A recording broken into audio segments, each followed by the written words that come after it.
Bismillahirrahmanirrahim. Assalamualaikum warahmatullahi wabarakatuh. Pemirsa MTA yang budiman, kembali lagi bersama saya Muhammad Dahlan pada program Tafsir Kabir. Yang insya Allah dalam 25 menit ke depan kita akan mengupas sebuah ayat di dalam Al-Quranul Karim bersama narasumber kita yaitu Bapak Maulana Fazl Muhammad Mubashir. Yang pada episode kali ini pembahasan kita masih melanjutkan tafsir daripada Al-Quran surah Al-Baqarah ayat yang ke-26. Yang bunyinya A'udzubillahi minasyaitonirrajim. Bismillahirrahmanirrahim. Wa basyiril ladzina amanu wa amilus solihat anna lahum jannatin tajri min tahtihal anhar. Kullama ruziku minha min samaratin rizqan qalu hadzal ladzi ruziqna min qabl wa utubihi mutasyabiha. Walahum fiha azwajum mutahharah wahum fiha khalidun. Yang artinya, dan berilah kabar suka kepada orang-orang yang beriman dan yang beramal soleh, bahwasannya bagi mereka ada kebun-kebun yang di bawahnya mengalir sungai-sungai. Setiap kali diberikan kepada mereka buah-buahan dari kebun itu sebagai rezeki, mereka berkata, inilah yang telah direzekikan kepada kami sebelumnya. Dan akan diberikan kepada mereka yang serupa dengannya. Dan bagi mereka di dalamnya ada jodoh-jodoh yang suci, dan mereka akan kekal tinggal di dalamnya. Quran Surah Al-Baqarah ayat ke-26. Baik pemirsa, langsung saja kita sapa narasumber kita. Assalamualaikum Bapak Fazl. Waalaikumsalam. Sehat ya Pak pada hari ini? Alhamdulillah. Alhamdulillahirrahmanirrahim. Baik Pak, pada episode kali ini pembahasan kita masih melanjutkan pembahasan pada episode yang sebelum-sebelumnya nih Pak. Yaitu masih berkenaan dengan Al-Quran Surah Al-Baqarah ayat ke-26. Yeah.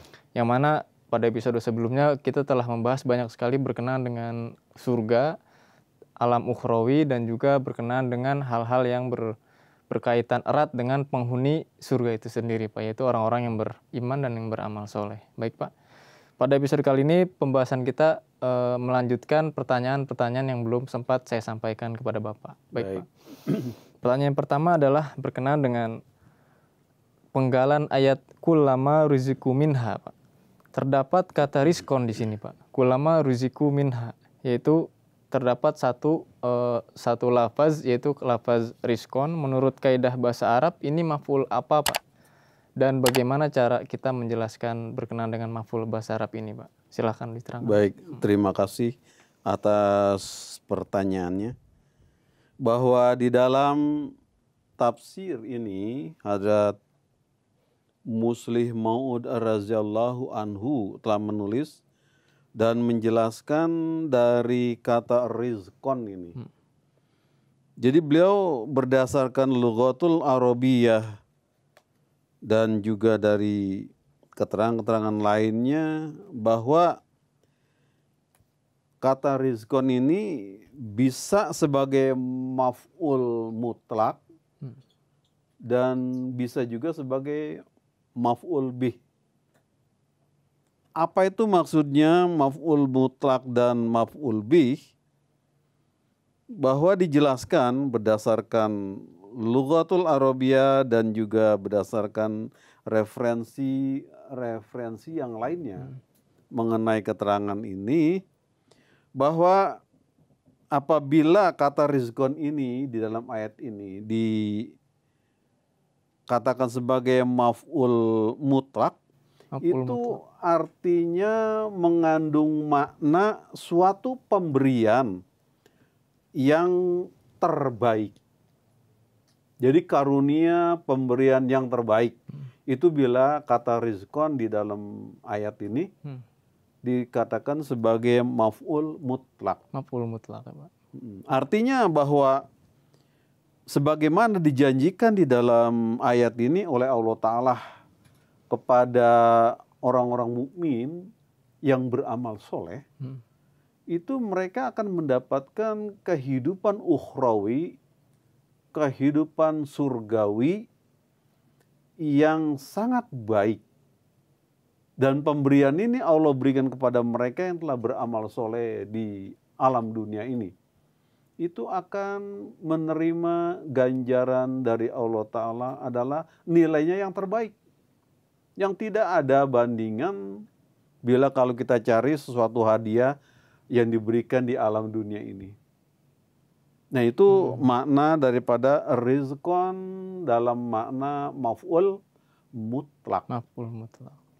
Kemudian kalau dikatakan bahwa ini adalah maf'ul bih, ini mengandung makna bahwa marzukun, yakni makanan yang diberikan di situ, atau sesuatu kenikmatan-kenikmatan yang disediakan Allah Ta'ala dalam kehidupan ukhrawi itu. Dalam kehidupan ukhrawi. Ya, jadi di sini berdasarkan keterangan tersebut bahwa jenis buah-buahan, nikmat-nikmat ukhrawi, nikmat-nikmat surgawi yang dijanjikan Allah di dalam ayat ini bagi orang-orang mukmin yang beramal soleh, itu adalah pemberian yang nilainya tertinggi, kemudian itu berupa seperti makanan yang menyehatkan bagi kehidupan rohani. Nah jadi dari makna kedua ini boleh diartikan itu. Mana sih maksudnya kata rizkon di sini? Nah, kita ambil, boleh katanya beliau berdasarkan terang-terang itu bahwa ini boleh Anda artikan secara mutlak, maf'ul mutlak. Maf'ul itu kan artinya dalam bahasa Arab kalau di Indonesia kan adalah objek. Objek. Iya. Maf'ul bih, maf'ul mutlak, artinya objek rezeki ini apa sih maksudnya di akhirat itu yang dijanjikan Allah kepada orang-orang mukmin yang beramal soleh adalah dia akan diberikan nikmat-nikmat surgawi, kehidupan kekal abadi yang begitu tinggi kualitasnya, tidak ada keraguan dan mereka mendapati sepenuhnya itu di akhirat nanti. Jadi kebahagiaan bagi orang-orang mukmin yang beramal soleh di alam dunia ini, itu Allah telah janjikan. Dan kata rizkon kalau kita pertanyakan yang macam apa, yang bagaimana, nah itu dikatakan ada dua, boleh Anda artikan rezeki di sini sebagai objek mutlak atau objek bihi. Jadi ada istilah Arabnya tadi dikatakan ada maf'ul mutlak dan maf'ul bih. Gitu ya. Nah itu memang perlu dipahami dulu ini kan ini istilah bahasa Arab. Ya tentunya bagi orang-orang yang mempelajari apa sih itu dari segi lugotnya, kemudian dari segi hukum-hukum tata bahasa Arabnya, itu baru bisa orang pahami. Bagi awam yang tidak pernah memahami ini, apa itu maf'ul, apa itu mutlak, apa itu bihi. Nah ini maknanya di sini katakan bahwa ini kata rizkon ini boleh dimaknai sebagai mutlak maupun maf'ul bihi. Nah itulah keterangan dari yang ditanyakan tadi ini, bahwa kehidupan alam ukhrawi, kehidupan surgawi yang ada di akhirat berdasarkan keterangan janji Allah dalam ayat ini bagi orang mukmin yang beramal soleh adalah mendapatkan kehidupan yang tertinggi nilainya, pemberian terbaik yang tidak ada bandingan bila kita cari kehidupan hadiah-hadiah di alam dunia ini. Jauhnya. Berarti kata rizkon ini adalah dari pertanyaan tadi kan adalah maf'ul jenis apa begitu Pak? Yeah. Lalu dijawab dengan dua jawaban, boleh menggunakan maf'ul mutlak atau maf'ul bih begitu ya Pak? Yeah. Nah dari segi bahasa telah terjawab kata rizkon ini, yaitu dari segi bahasa Arab ya Pak maksudnya, yaitu maf'ul mutlak dan maf'ul bih. Nah kalau dari segi penjelasan secara tafsirnya adalah suatu rizki yang tidak ada tara bandingannya di dunia ini Pak. Suatu pemberian dari Allah Subhanahu wa Ta'ala untuk para penghuni surgawi yang tidak ada bandingannya di dunia ini, begitu ya Pak? Betul. Ya. Lalu pertanyaan selanjutnya nih Pak, di dalam kata kullama ruziku minha min samarotin rizkon ini kan tadi telah dijawab. Nah berdasarkan penjelasan daripada Hadrat Muslih Maud radhiyallahu an ya Pak. Yeah. Lalu apa pendapat para mufassirin selain beliau yang mengupas kalimat kata ini Pak? Mohon dijelaskan Pak. Baik. Jadi para mufassirin yang lain di luar jemaat ini itu juga memberikan keterangan-keterangan sesuai pendapat dan pemahaman beliau-beliau itu, para ahli tafsir atau mufassir, di mana dicantumkan oleh Huzur di sini bahwa para mufassir yang lain pun menulis bahwa Allah Ta'ala memberi buah-buahan di surga ini, itu menurut mereka para mufassir itu sama bendanya, persisnya adalah seperti apa yang kita nikmati di alam dunia ini. Itu pemahamannya. Artinya kalau sebelumnya kita juga telah membahas pemahaman dari orang-orang non-muslim yang mengatakan bahwa surga yang dijanjikan dalam ayat ini bagi orang-orang mukmin adalah hanya duniawi melulu katanya. Ini sama, ini para mufassir juga mengatakan seperti itu. Artinya sama katanya, nanti ini Tuhan memberikan, misalnya di sini kita makan jambu, di sana ya kayak gitu juga katanya.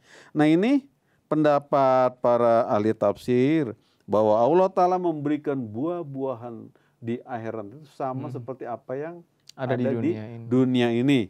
Itu pendapat mereka. Kemudian juga setiap, kata mereka lagi nih, setiap kali para ahli surga itu diberi buah-buahan, mereka selalu berkata, inilah buah-buahan yang dulu katanya. Yang ada di dunia. Yang ada di dunia ini kok ada lagi di sini, gak dapat lagi nih persis katanya. Jadi seolah-olah buah-buahan surga sejenis itu sama, yang di surga itu sama dengan yang apa ada di akhirat, dunia ini. Dunia. Itu dikatakan bahwa pendapat ini, kata Huzur, tentu adalah pendapat yang bertentangan dengan nikmat-nikmat surga. Loh, kok bertentangan? Nah, sebuah pertanyaan baru. Nah, ini pertanyaan baru bercabang nih. Kenapa bertentangan kata Anda, kata Muslim Maud? Jelas, kata beliau, bahwa pendapat seperti itu, yakni bahwa nikmat-nikmat surgawi itu sama dengan nikmat-nikmat yang alam dunia ini, adalah bertentangan dengan makna dan arti daripada nikmat-nikmat surgawi. Bagaimana? Karena Allah dalam Quran surah As-Sajdah pada ruku kedua berfirman, "Fala ta'lamu nafsun ma ukhfiya lahum min qurrata a'yunin."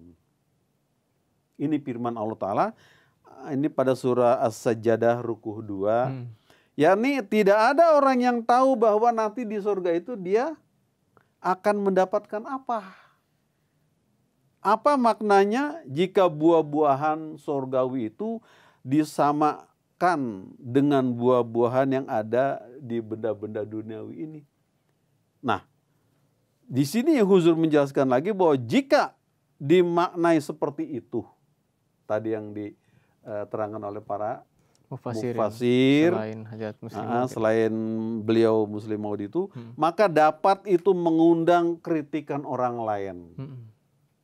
Jika itu dimaknai seperti itu, maka akan timbul kritikan baru dari orang lain. Yaitu apa kritikannya? Huzur jelaskan bahwa di dalam ayat ini dikatakan bahwa setiap kali para ahlu surga menerima nikmat-nikmat itu, mereka berkata, inilah rezeki yang dulu pernah kami terima. Tetapi nyatanya ketika masih hidup di dunia ini, di alam dunia ini, tidak pernah itu mereka makan seperti itu.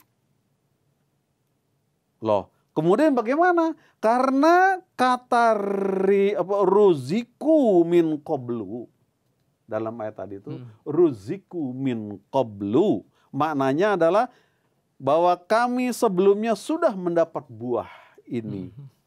Itu alasan Huzur kedua menolak pendapat tersebut. Kritikan itu akan timbul tadi itu.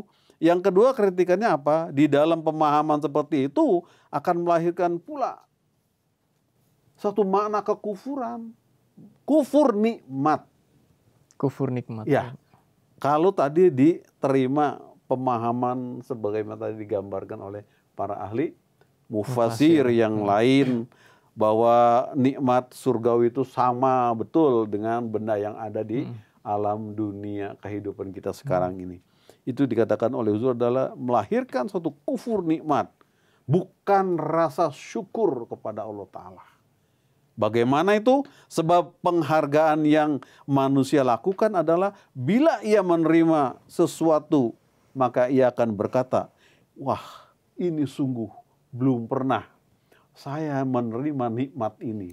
Itu baru rasa syukur. Artinya apa? Begitu bangganya. Tapi kalau dikatakan, itu dulu saya udah pernah terima yang kayak gini dari kamu, buat apa? Itu satu pelecehan. Artinya apa? Kalau dimaknai dengan tadi pemahaman para ahli tafsir, bahwa sama dulu ini yang sekarang kita terima di surga ini, sama dengan dulu tuh bendanya sama, ini jambu kayak jambu juga begini ya. Itu kan artinya melecehkan. Masa nikmat surgawi sama dengan dunia yang ada di sini, yang mana semua orang bisa nikmati, baik itu mukmin maupun non mukmin, baik itu yang beramal soleh maupun yang non beramal soleh, sama bisa menikmati. Tapi di akhirat itu tidak seperti itu. Jadi di sini bisa menimbulkan kritikan kayak gitu tadi Huzur katakan. Jadi jika seorang pembawa acara misalnya berkata, makanan seperti ini sebelumnya pun saya sudah nikmati, kenapa kamu suguhkan lagi? Buat apa? Nah, pernyataan ini bermakna suatu penghinaan, bukan suatu pujian terhadap apa yang dinikmati, yang dijanjikan Allah Ta'ala bagi para ahlu surga yang di dunia ini adalah orang mukmin dan beramal soleh. Inilah Huzur menjelaskan bahwa para ahli tafsir atau mufasir yang lain mengatakan seperti itu. Hampir mirip dengan pendapat non-muslim yang mengatakan sebelum-sebelumnya kita sudah jelaskan bahwa orang non-muslim itu mengatakan ini si ayat yang dijanjikan bagi orang ahli tafsir dalam Quran ini, orang-orang ahli surga kok duniawi melulu senang-senang aja. Ya karena Anda tidak paham. Nah ini sama. Huzur katakan khawatirlah kalau itu diterima, ini akan timbul kritikan tadi itu ada dua. Nah itulah keterangan yang diberikan Huzur. Kedua mengenai pertanyaan tadi itu apa sih makna atau pendapat para ahli mufasir yang lain mengenai kata rizkon tadi. Jadi dikatakan bahwa para mufasirin selain dari Hazrat Khalifatul Masih As-Sani radhiyallahu anhu itu mengatakan bahwa rizkon di sini atau pemberian di alam ukhrawi itu sama saja dengan apa yang ada di dunia, begitu ya Pak? Iya. Nah lalu diberikan penjelasan yang membantah penafsiran ini oleh Hadrat Muslih Maud radhiyallahu anhu bahwasannya ya jelas beda, begitu ya Pak. Pemberian yang ada di dunia alam ukhrawi itu jelas berbeda dengan apa yang ada di alam duniawi ini, begitu ya Pak? Betul, jauh.